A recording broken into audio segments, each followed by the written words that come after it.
everyone, my name is Katie. Welcome to my page Red Stitchery and let's chat about cross stitching. Today I would like to share with you what I've been stitching for this couple of weeks.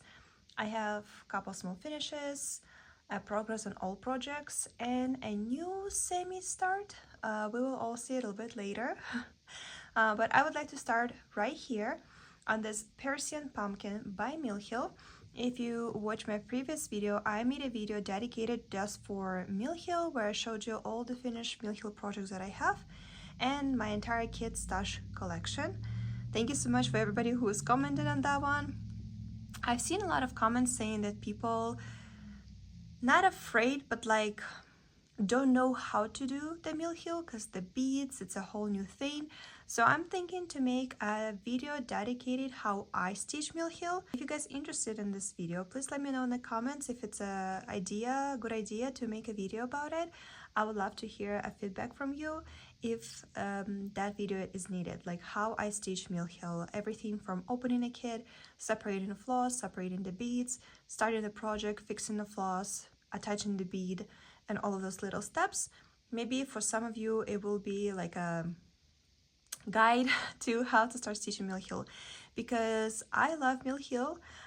Did like a little candy, you know, I don't know, the whole process, it's too fun for me and very easy start and finish. So yeah, if you guys interested in this kind of video, like how I stitch my Mill Hill kits, everything from opening to a finishing project, please let me know. I would love to hear your feedback. I already showed you leftovers and all the details about this Persian pumpkin in that video. Over here I'm just gonna mention that yes, I also made a wood canvas for this pumpkin. Also I learned how to cut them out of laser, and then the only mistake in my opinion, I didn't pay attention and I colored my pumpkin too close of the color of the floss that goes in it. So that's like too matchy, but I think overall you can see that it's a pumpkin, right? So it's okay. It's a learning curve. Next time I'll be paying more attention. But it's another yummy, delicious thing by Mill Hill with lots of sparkling, with lots of sparkling beads. Fun project to do. I just did a regular type of felt, as same string as I done on all of my other recent finishes by Mill Hill. So there's that. And I also mentioned one more kit in that video that I might do it while I have still time till Halloween. Halloween is this Friday, and I think this year I'm not gonna start any other Halloween projects. I am ready. I'm in the mood to finish my old projects, so I'm kind of going to slow down on starts, I think, but never know. It's an autumn harvest collection, Magic Kitty. I knew I can easily finish this one. So original kit is supposed to stitch on perforated paper as always, and then inside the chart is a kitty and a moon is separate. And then when you stitch on perforated paper, you need to cut out your cat, you need to cut out the moon, and then you attach the moon to the cat just like it's shown over here or an instruction. Of course I wanted to do it also on wood canvas, and I did not want to attach anything like this because on wood canvas, first of all, wood canvas is way thicker than a paper and it's not going to look as smoothly.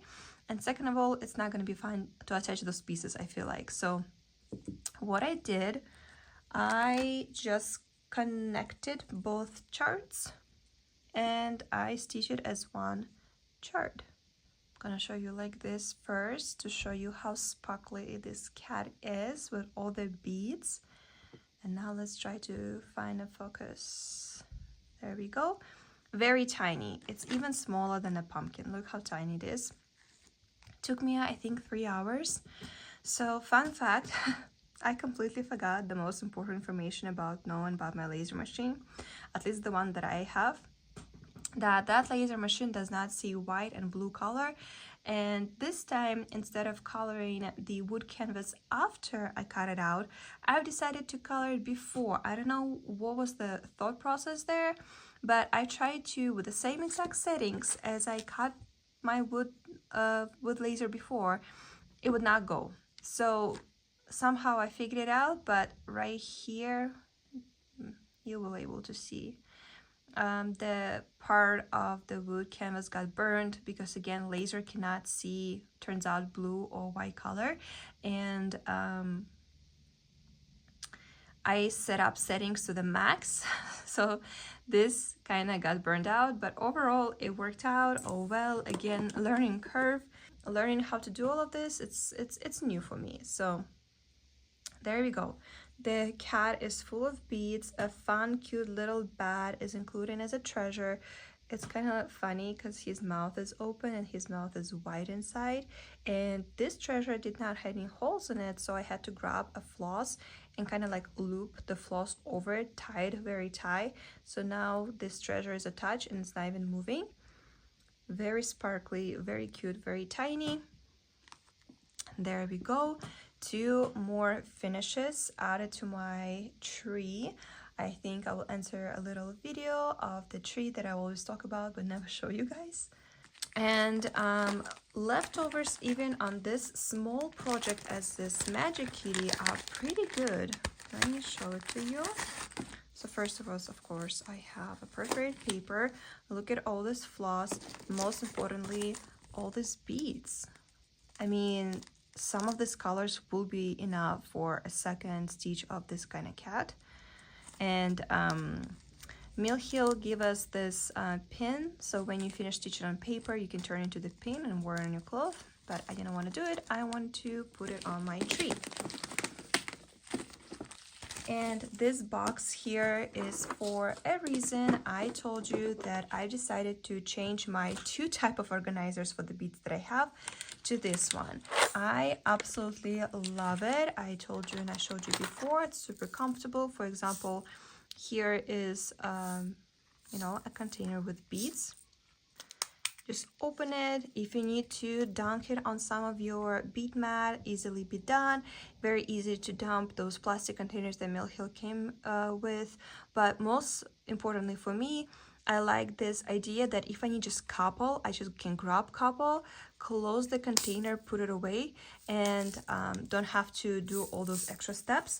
And again, most importantly, another thing is that when here, let me close it back for a second. If I look for a particular number, it's quite easy to find.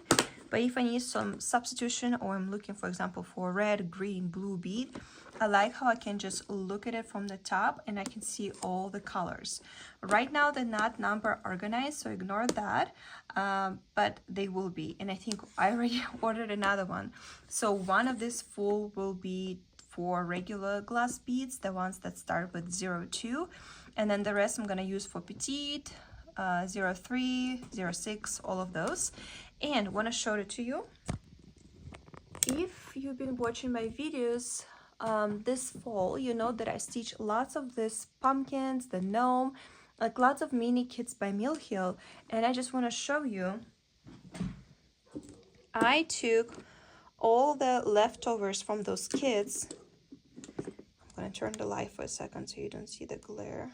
All of these, this entire row, which is 1, 2, 13, 14, 16, 17, 18, 19, 20 containers of beads. That's leftovers from 5, I think, kits that I finish. And that's what I'm talking about. The more Mill Hill kits you stitch, the bigger your bead collection will be. And of course, it's not for everybody. I know some of the people don't like stitching with the beads, that's fine. But as Mirabilia fan, as a Mill Hill fan, as any other addition to my already existing stitching fan to like to add some beads, this is great. This is how you grow your collection. And most of these kits, Mill Hill gives that petite a rainbow color for you to make the tassel. There we go. My camera does not want to focus today, but to make a tassel, none of them I did the tassel. I didn't like it. I wanted to do the tassel like this. So on all of my kits, they are matching. So that particular color, just look at this. That's like enough for a good size of project stitch. There's also this orange, I think, in a couple kits. And now it also was in the Magic Kitty. I believe it's the same color. Yep. And there's also leftovers, so I grew a lot of that. petite orange, also a lot leftovers. Some of them barely any, especially from the kit like where I was with the gnome, because I mean it wasn't like right here. We only have maybe like 10 beads, but I just know a couple more kits like that, and I will be have enough for some kind of mirabilia project, you know. So what I'm trying to say, Mill Hill is great for so many reasons. By the way, not paid. I wish Mill Hill will pay attention to me and be like, hey Katie, if we send you our kits, will you stitch it and show it? And I'll say yes. But no, with no joke, Mill Hill, it's great for so many reasons. First, it's a great start and finish. I think especially for stitchers like me who likes big projects, this is a great relax, quick start, quick finish, fun, all cute, all the little details. Then it's also great because it's small and you can not, you know, frame all of your projects. Some of the projects needs to be finished differently, and here you are with a small finished result right away. And if you don't have a wood base, stitch on perforated paper, add a paper on a bag, finish the project. Like it takes like 2 steps and it's a finished project. So that's also great. But you also get a lot of leftovers, and you can grow your collection of the beads, a floss too, always needed, right? So honestly, stitching Mill Hill, I feel like you never get disappointed. At least with my not a big experience, I'm always happy, never disappoint, always find something positive. I have a cute start, I have a right away finish, I have a cute little decoration element, a cute little gift you can give to somebody. I did stitch a gift, Mill Hill's a gift before, and again, your collection will grow a lot. Again, 5, 6 kits I finished, and I already got about 20 different colors in my stash. And I knew if I will keep stitching fall related or Halloween related kits, those colors will cross over in so many kits and they will grow bigger and bigger. And for me, as a cross stitch hoarder, it's always a positive thing. So if you have not tried Mill Hill yet, I'm highly recommend it. And if you want me to film a video where I will show you how I start and finish the project of Mill Hill, please let me know in the comments and I will film something like that. Continue with the Mill Hill, but I'm not gonna stop here for too long because I am filming separate clips where I show you how I stitch this project. It's the first one for me too. I mean, the first tassel, I've never put those together, but I do film a little clip step by step how I've been stitching it, so I think it'll be very fun at the end to see even for myself. But I will show you where I'm right now. I am right here. You guys, if you're stitching right now and you're not looking at the screen, please look at the screen because this is gorgeous. Absolutely beautiful. The only thing so far I changed, these beacon that goes in the middle, I didn't stitch them diagonal, I stitched them full cross so they are standing straight, but everything else is charted as instruction tells you to do. I think the next step will be folded right here, then connect these 2 parts, then connect the top, and then finally make these tassels. Here's left, like, remind you, this is not from here, this is from another kit I'm currently working on. But this all colors are from this kit, and this bright magenta color is already here too. It wasn't that Persian pumpkin, it's right here. That's what I'm saying, like those colors are a lot crossover and your collection will grow. It's not like you're always gonna get like 2-3 beads. No, there's a good leftovers. Pecan more, all is gonna be on a tassel. Those you never get leftovers. Those are usually exactly amount that you need, so be careful, don't lose the pecan. The regular beads, there's also always a lot of leftovers, at least again from my experience, but I'm assuming all of these gonna go in tassels right here. Not gonna stop here for too long to explain you everything what I've been doing here so far. Again, I'm filming those separate clips, so hopefully eventually I will post a video how to put this tassel together, but as for it now, I'm on this stage, and hopefully, next stitchy updates, I will be able to show you a finished result. I don't have much this week, so let's see what else I've been doing. Lizzie Kate, just to remind you, I have this Vinnie Von thing that unfortunately I did not have time, and I am going to start next year, but I wanted to show you him because he and the Persian pumpkin gonna look so cute together, because I did got the fabric just like it tells you to. But what I did do this year is I almost finished Betty the Broomstick. I wanted to finish her this year because she has so many fun elements to attach to her, but I don't think I'm gonna do it. I think I'm gonna keep it as it is till next year.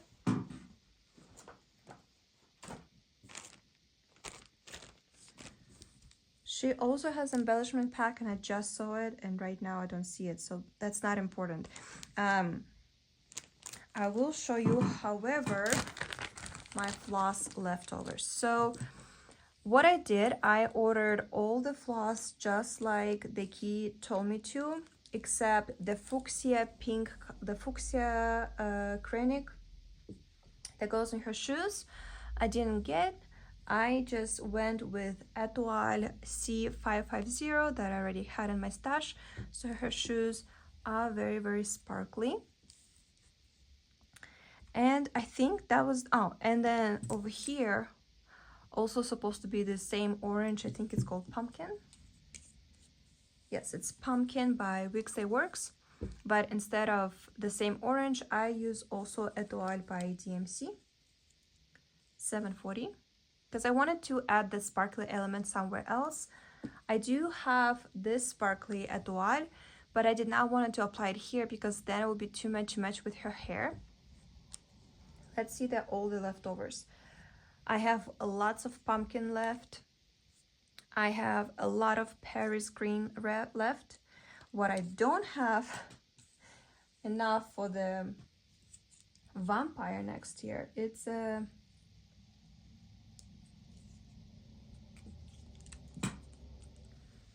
Purple Majesty. That's the only leftovers that I have.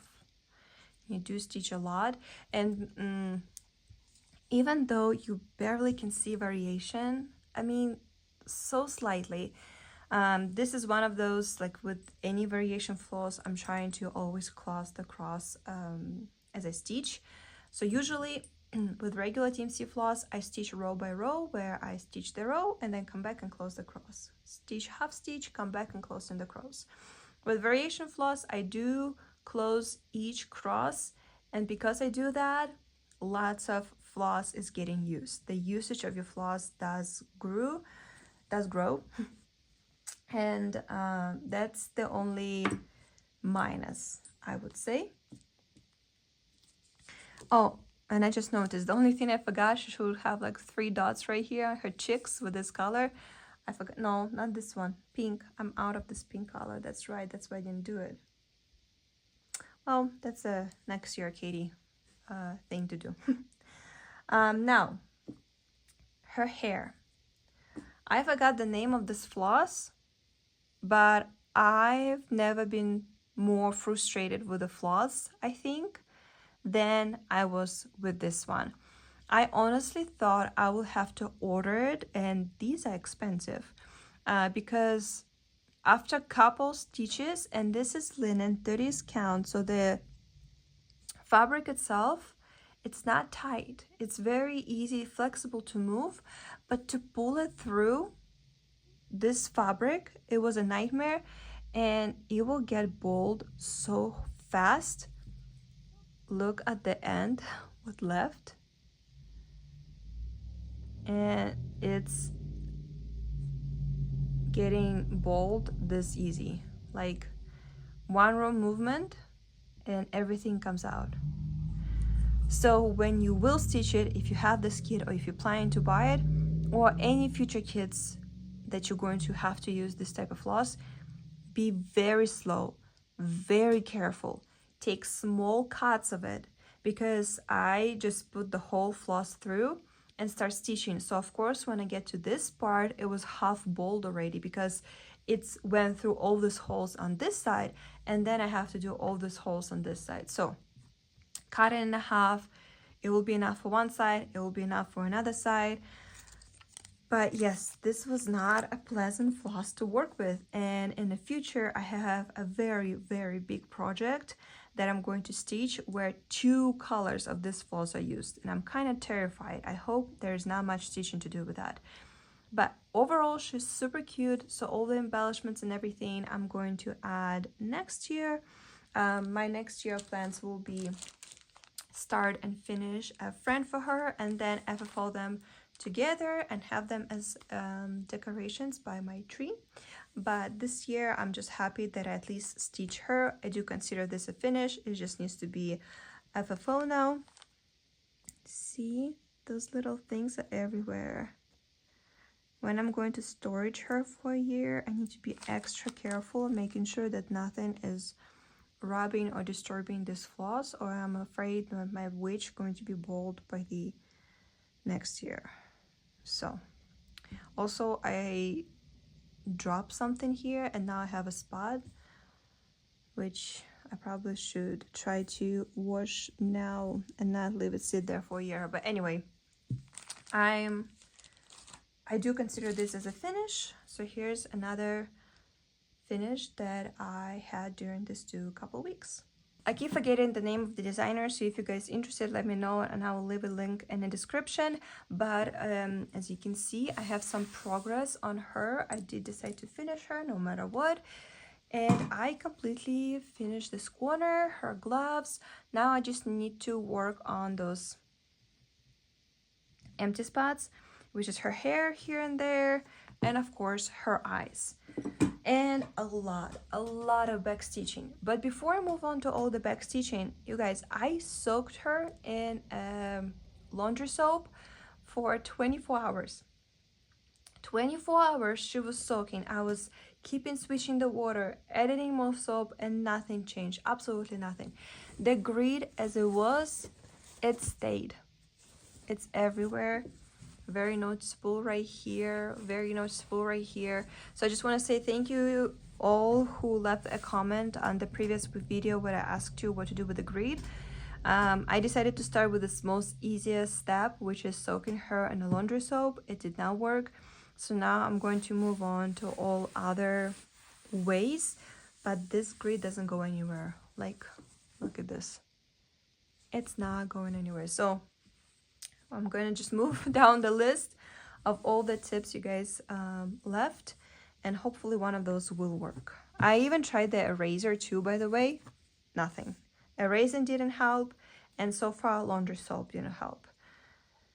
I need to find some kind of powerful laundry soap, I guess, and we'll see what else you left me in the comments for a tip what to do in this situation.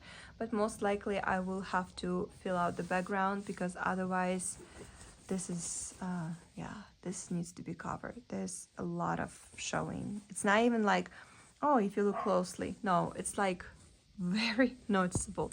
But I thought I would still show you this little progress anyway, because this was completely empty, and now she's almost finished. She is so close to be finished. Hopefully this November it is going to be a finish. Little tiny progress on Owl Forest. Right here is already, I think, 24%, but I keep making mistakes. I don't know if it's because it's a black canvas. I don't know why I'm getting so distracted, but every time I'm sitting to work on it, I look on the previous stitch that I've done, and then I'm like, well, that's obviously a mistake. I go to look on the chart, and yes, I made a mistake. So every time I sit to work on this, also every time I show it to you, it's messing with the light. I have to frog the mistake, stitch about on top of it, the new stitching, and then add in something new. What was new? Just this leaf right here. That's all I've stitched. I don't know. So I thought it's gonna be a super easy project, only 4 colors, super easy chart to follow. but for some reasons it's not as fast as I thought it would be. I don't know why, but it's just not. So not much to show you here. In my Dimensions collection video, I showed you that I purchased this kit from eBay. It was already opened, it was already started, but this kit would not let me go. Like, I've been thinking constantly about it, and if I do see it for sale, usually it's for a very high price, and this kit, because it was already started, was for a great price. But now I'm thinking I should just buy a new kit, and maybe this is gonna be a lesson for me. Do not buy kits that already been started. And you'll think mistakes, that would be the reason why not to do it. No, no, no. The reason it's this. The previous owner took the floss that was inside and cut it in half. So now the length of the floss, it's as big as my palm, it's my hand. And I think they cut it, whatever who was the previous owner, because there's some colors that never been used by them. And look at the length of those. This color was never used by previous owner, and they are normal length as any Dimensions or old name Sunset kits are. Look at this, normal length, and this how they cut it. They cut it in half. So each floss I use, I now have to, I cannot do the loop method because then it's gonna be like what, 2 stitches and I'm done. So I have to take 2 and fix the floss different way. But this kit is so cute. I just keep stitching, you know, I'm just keep stitching and trying to ignore how short those flosses are, because this is just absolutely adorable. And already I am at 30%. Here is my progress. This teddy bear is so adorable, so precious, absolutely cute. I did make a couple of videos where I showed you how it was without the back stitch. I'm gonna pop them right here just to show you what a difference, what a huge difference back stitching do, right? Like, I think you can see it too, because in that video I believe there was no back stitching on the top of the honey what you call them, jars, honey jars. And then I add some already back stitch on his paw, on this paw. I completely finish all the blue colors because they're only in his bow, and the top of the project already like right here. The previous teacher did this jar including the back stitch, and then this card that he's sitting on, all of this till here. So all of this, it's not my work, it's the previous teacher work, and all of this is my stitching. Honestly, the previous teacher, first of all, the center was fine, right? The second of all, we are closing the crosses in the same direction, so I knew I can continue. The third of all, it was too much to already stitch to frog it all, and I like this fabric. I wanted to keep stitching in this Ida that came in the kit. Then, because the floss is cutted so shortly, I was afraid that I will not have enough floss if I frog it to do completely new restart, just only my stitching. And the reason for it, it's if it was the same length, I can stitch it and I will have a little, you know, leftover.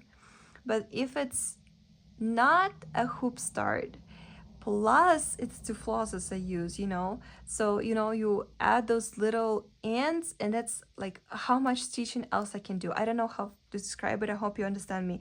But the shortcut floss, you use more floss. Does it make sense? No, it's only in my head.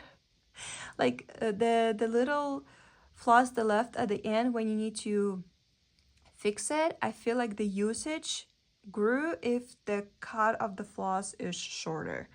I don't know how you can work with the shortcut of the floss. Everybody's different, I understand it. But also the previous teacher will use the knot method, so they would took 2 strings of floss, do the knot, and only then start stitching. Also, the way they stitch half stitch, now when I have to stitch near it, the floss tension is wrong. So yeah, next time if I will buy a kit that's been already open or started, I will think twice about it, because mixing two works, it's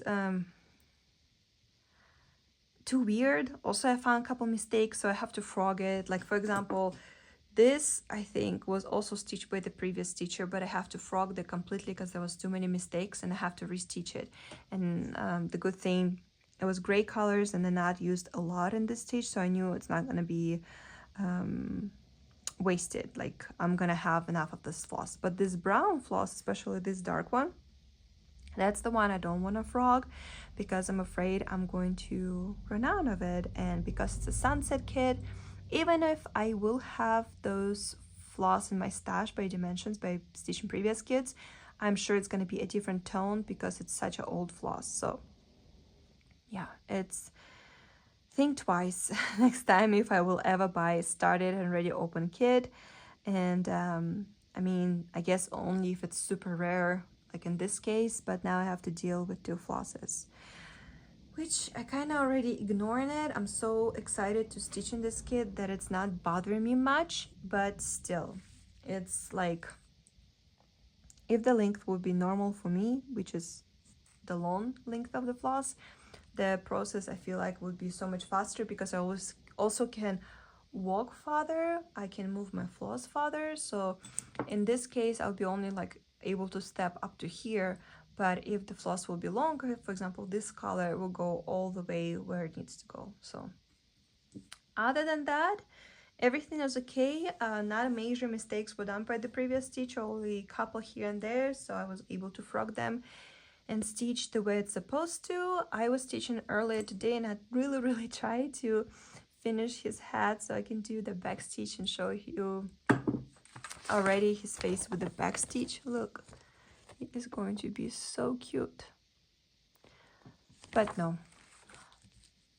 But I still did pretty good. But I still did pretty good today. I did his bow today, half of his head today. So it was a good progress. So yeah, semi-start, because I mean, this kit already was started before I started it, but for me it was a new start. It was already open, so it was always in my mind that I have already opened and started kit that is not in my whip pile but in my kit stash pile.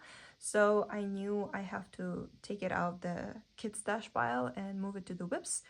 And you know, it's flying. I've been only stitching it for 4 days, and this pretty good result for 4 days. I mean, yeah, this what I stitched in 4 days. I think it's a pretty good result. I think it has all the chances to be finished by the end of this year. I believe in myself. If I will not switch my attention to anything else, this is going to be a good, very possible finish, because it's stitching so smoothly, so easily.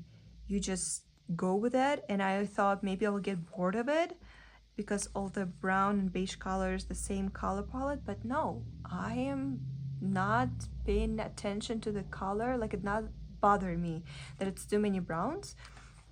It goes very smoothly. I'm very enjoying this project. Yeah, I've been stitching it for 4 days, and each day I do more than 1,000 stitches. And when I do more than 1,000 stitches, for me, it's just showing that I'm truly enjoying this project. Where some stitches, you know, I barely can do 200 stitches. So for me, I can see by the results, by the amount I've stitched, that it is very enjoyable, and I'm looking forward to keep working on it and maybe show you soon even more progress. And finish this video, I would like to show you flip through of this new magazine, Just Cross Stitch 2025 special holiday issue. As I told you many times before, I'm not a big fan of modern magazines. For me, they are very boring, very similar, all look alike. But this summer issue and now this one's, I saw it immediately. Yes, I want to buy it. immediately I loved it. And let me just show it to you. Honestly though, pretty much I got it because of all the ones that on preview. Every single, like almost all of them on the preview, I find very, very pretty, and I see myself stitching it. Like this gingerbread, guys.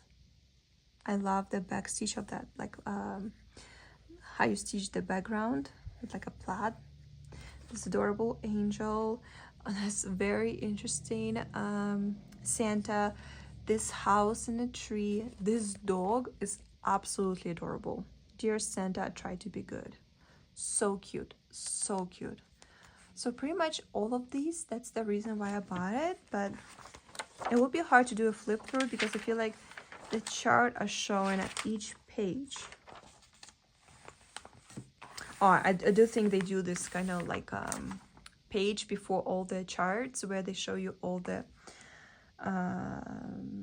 patterns that you can find in the next couple pages. But again, look at all of them, so adorable. Okay, this Christmas tree with the cats, then this dog. I like these on the mistletoe kiss, another gingerbread over here, adorable.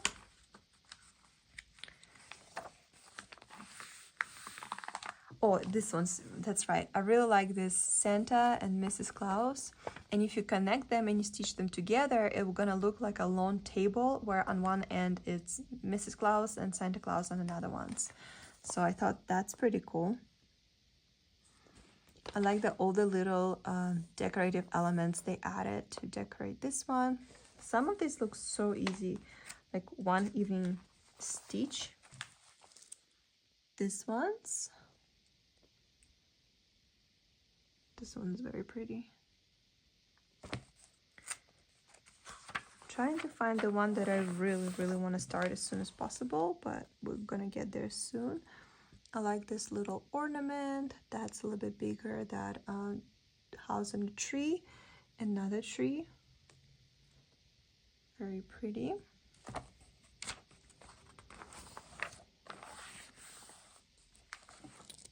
Ornaments are pretty. Angel with scissors. You can make this as a gift to all your friends and family to stitch their letter.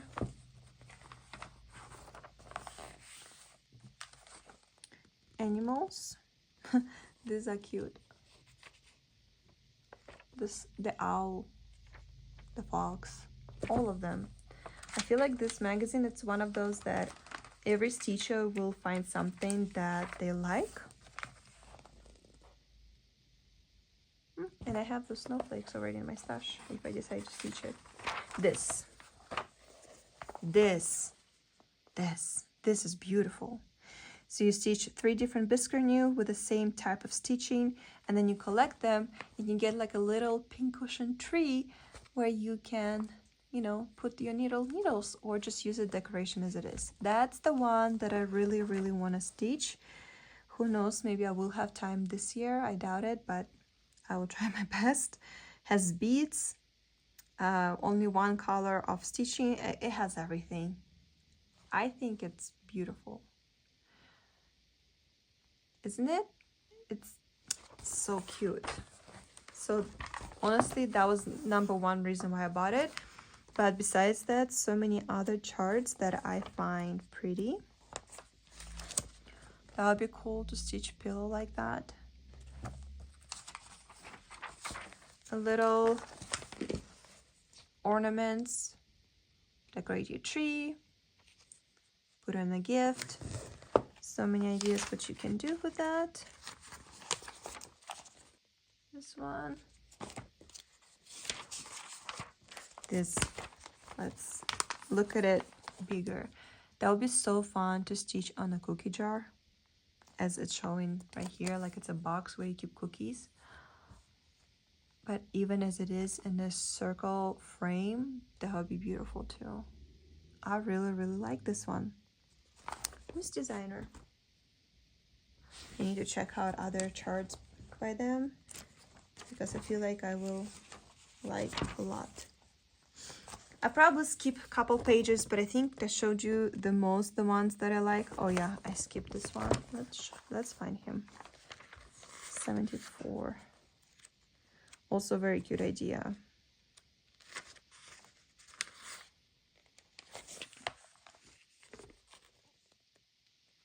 A snowman of the cubes. Adorable. Oh yeah, I skipped this one too.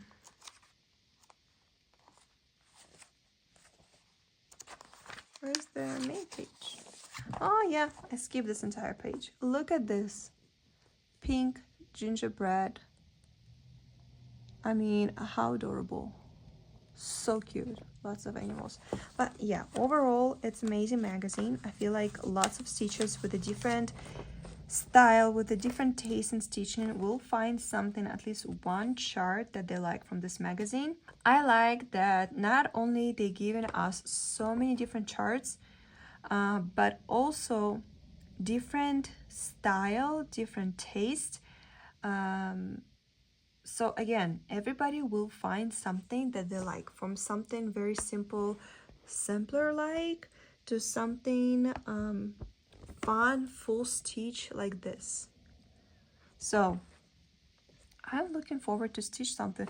And gingerbread is a theme of this year. I see lots of like decorations with the gingerbread, and this chart alone, like this magazine alone, has so many charts with the gingerbread. So I feel like it's a thing this year, not only in cross stitch but in general. So yeah, if you haven't seen this magazine yet, give it a look. I feel like all of us will find something interesting, and your own taste. You will find something that you want to stitch from it. This will be it. That's all I've been doing for the past couple weeks. I think in the future I will switch to posting videos every 2 weeks. I'm not quite sure, but I think that's what it's going to be, at least stitch updates. If I have something else to show you, then it's going to be every week, but stitch updates I will post every 2 weeks. So if that happens that you don't see a video from me, it just means that I didn't have any extra, and stitch updates are now ready to be posted. Because lately I come back to concentrating on one project. I like to give one project a couple days. I think with me starting on YouTube, I feel like it kind of not obligates me, but I feel like I always have to stitch and jump from project to project when I film a stitch updates to show you something new, something different I finish, to give you something interesting and new to see, so you guys don't see every single, like, so you guys don't see every week the same projects, just little progress on it. So I think I need 2 weeks. I need 2 weeks to stitch something new, to stitch something old, to do a good progress. If I will post every week, that means I have to stitch literally something new every day. And some days it's just not a case. Some days I just want to concentrate on one project, like this one. Honestly, I just want to keep stitching on it.